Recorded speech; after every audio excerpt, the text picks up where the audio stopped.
Hi guys! Welcome back to my YouTube channel. This is Tim again, your TV boy.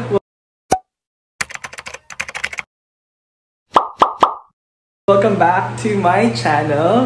Ang tagal kong hindi nakapag-vlog guys, and alam ko na marami sa inyo ang mga naghihintay ng mga updates. Updates! Charit lang. Welcome back to our new apartment. Ayan, kung makapansin nyo, bagong ang aring apartment. But yeah, sa susunod na video ko na lang i-introduce sa inyo itong apartment na to dahil mag-house tour ako or apartment tour. But hindi yan yung ating concern for today. Dahil ngayon ay live update tayo ulit. every time na lang ako mag-upload ako ng mga videos, naka-live update tayo. Pero anyways, yun lang naman talaga yung ginagawa ko dito sa aking YouTube channel. Kapag minsan may mga in-order ako sa Lazada, sa Shopee, ayun, nag-upload lang ako ng mga videos about that. Tapos nag-unboxing ako and everything. So halo-halo na. Tapos lifestyle of course. Tapos yun lang naman yung niche ko dito sa YouTube. Today is, ano bang date ngayon? Thursday ngayon, October 26. Don't worry guys, i-upload ko agad tong video na ito dahil na-miss ko kayo at na-miss na ako ng YouTube. Sobrang tagal ko hindi nag-upload. But mag-upload na tayo ngayon. Okay, nakapag-subscribe sa YouTube channel ko, please do subscribe to my YouTube channel. Currently, nasa 2,115 na tayo.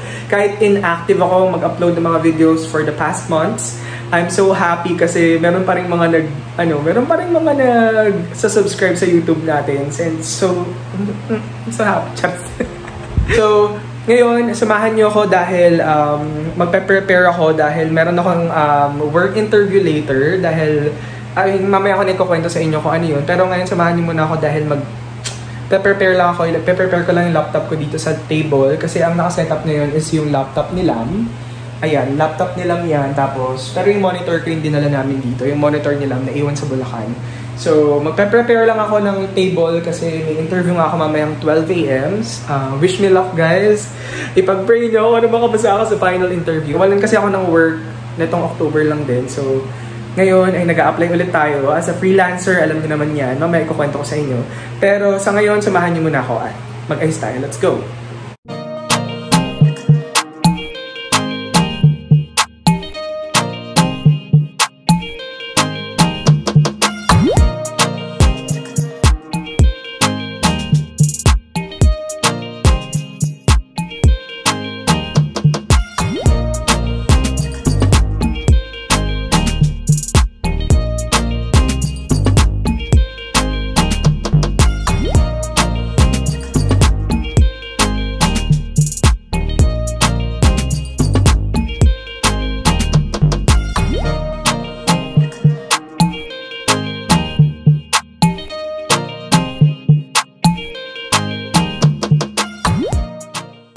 Ayan guys, tapos na akong sobrang taas niyo.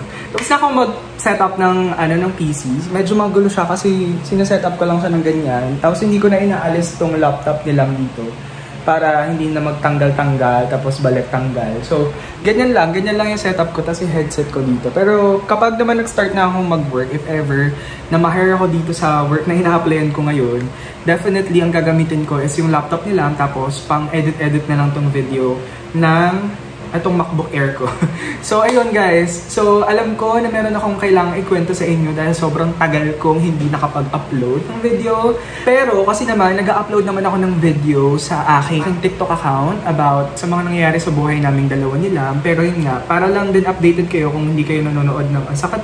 Naipit yung kamay ko dun sa, sa tripod. Anyways, kung hindi kayo updated sa mga videos or sa mga ina-upload ko sa TikTok, sige, dito na lang ako mag-update sa inyo. Guys, nung October 14 ata yun or 15, nawalan ako ng work kasi kailangan i-pause or i-stop nung client ko yung service ko sa kanila or yung work ko sa kanila as a freelancer, as a business development specialist. Kasi nga guys, winter ngayon sa USA or sa US, to be specific, sa Chicago, Illinois kasi yung based yung aming company. Nag-stop yung aking service sa kanila. And sabi naman sa akin ng aking client is ibabalik niya ako once matapos yung winter. And sobrang tagal pa nun guys. Start nun is from November. Kung hindi ako nagkakamali, correct me if I'm wrong. Comment it down below. Ang winter sa kanila ay nagsa-start ng November until, October ata until March or April. So kung mali ako, i-correct nyo ako. Pero yun yung pagkakaalam ko na sinabi sa akin ng client ko.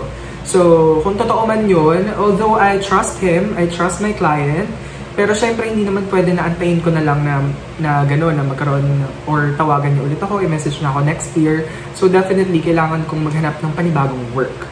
So, kaya ngayon, nag-a-apply ako sa online jobs PH, sa virtual staff. Guys, mga naghahanap ng freelance job, alright? Pwede kayong maghanap dito sa online jobs PH, pwede rin sa virtual staff at saka sa Upwork.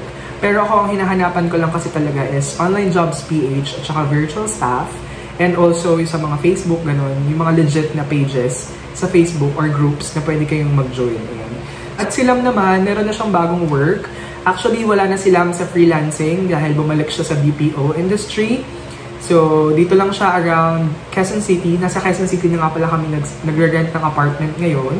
And I'm so happy kasi sobrang tahimik dito sa pinagre-rentahan naming apartment. And nakakuha kami ng 1 bedroom na apartment. Malaki naman siya, pero ipapakita ko sa inyo yung room tour kapag okay na, pag maayos na. Medyo makalat ngayon kasi kakauwi-uwi ko lang dahil hinatid ko sila. Dahil malapit lang dito. Walking distance lang dito yung kanyang office. So, sobrang bilis lang talagang makarating sa kanila. Ayun, yun yung kwento ko sa inyo. I'm so happy na kasi before ako mawala ng work, napag-usapan na talaga namin ni Lam na lilipat kami dito around malapit sa work na malilipatan niya or mapag-a-applyan niya na makakapasa siya. And since nakapasa siya dito malapit sa QC or sa QC, dito kami lumipat malapit sa office nila para mag-walk na lang siya, maglalakad na lang siya papuntang office. Yung rent pala namin dito, medyo mahal lang talaga dito sa QC. Kasi usually mga nakikita namin yung mga studio type is nasa around 5,000 pesos.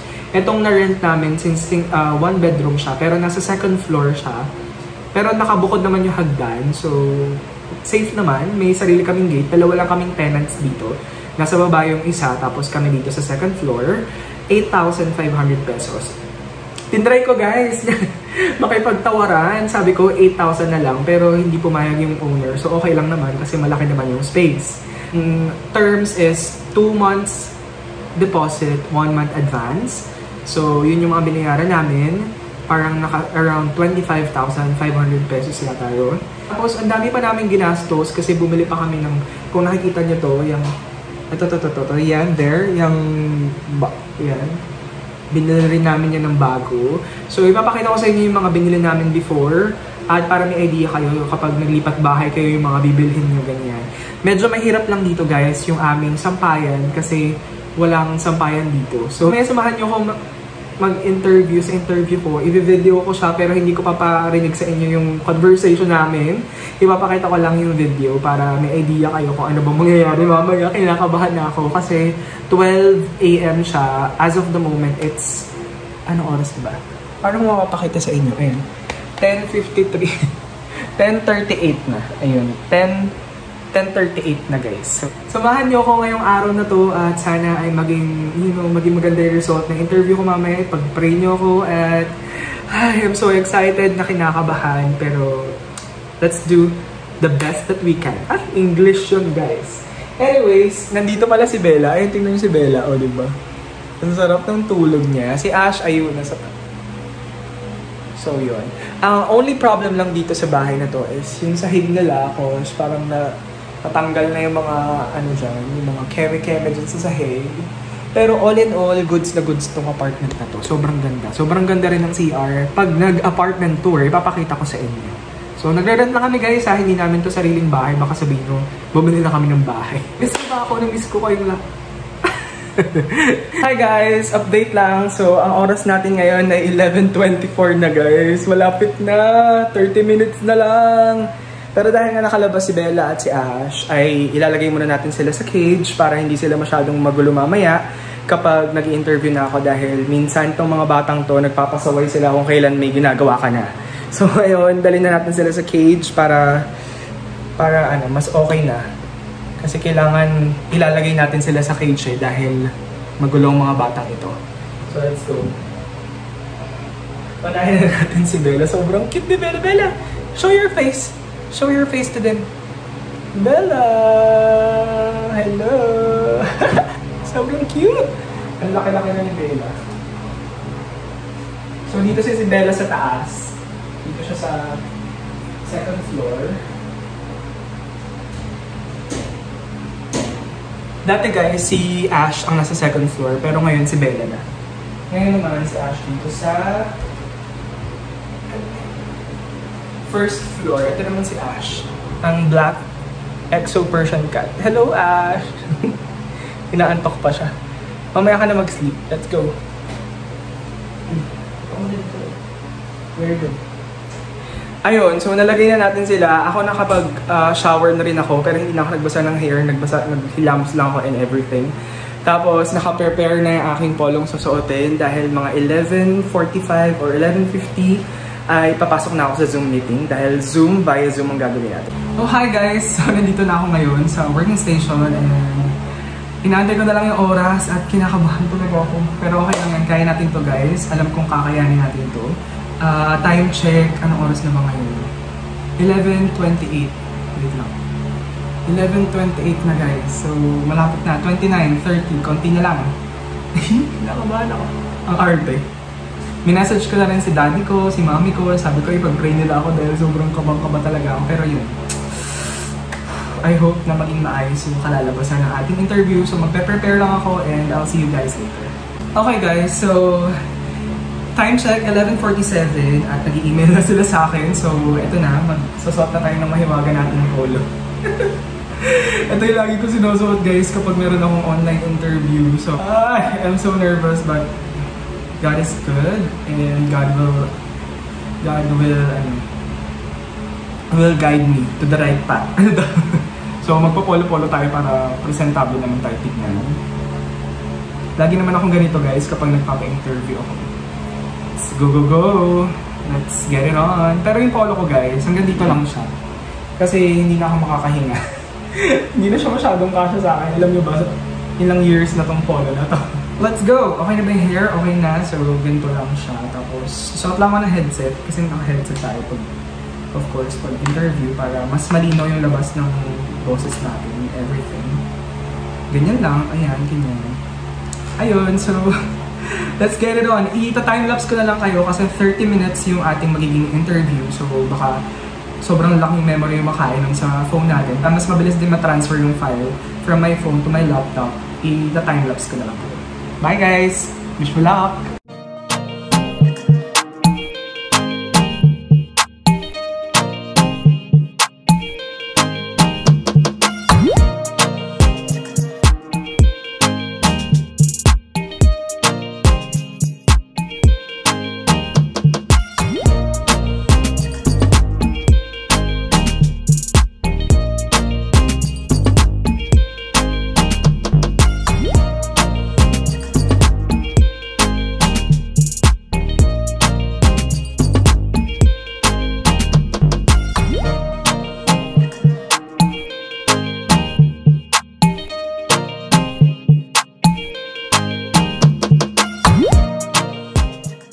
Guys, hello! Ayan!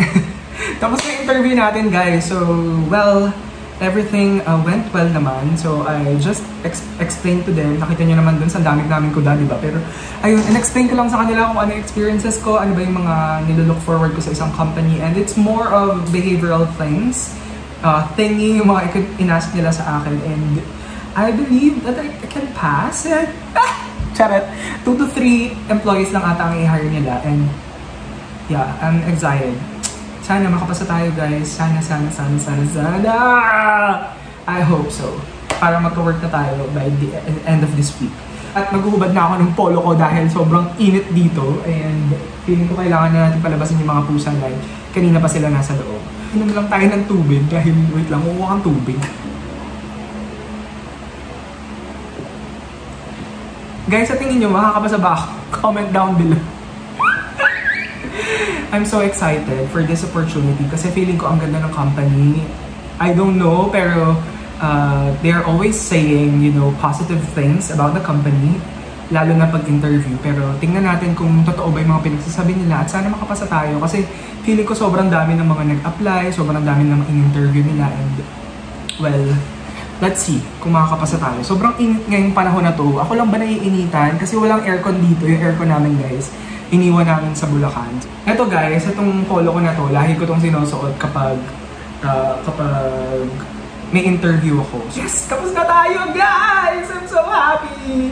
Yun, tapos tinanong lang nila yung internet provider mo. Actually, in-expect ko nga sana na tatanungin nila kung ano yung specs ng computer ko. Pero, well, I have 2 computers naman to use.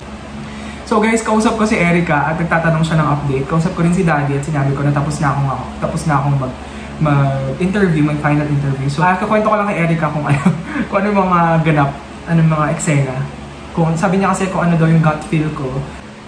Okay guys, so ngayon naman samahan niyo akong magligpit ng mga pinagkalatan ko dito sa table nila since tapos naman na yung interview natin.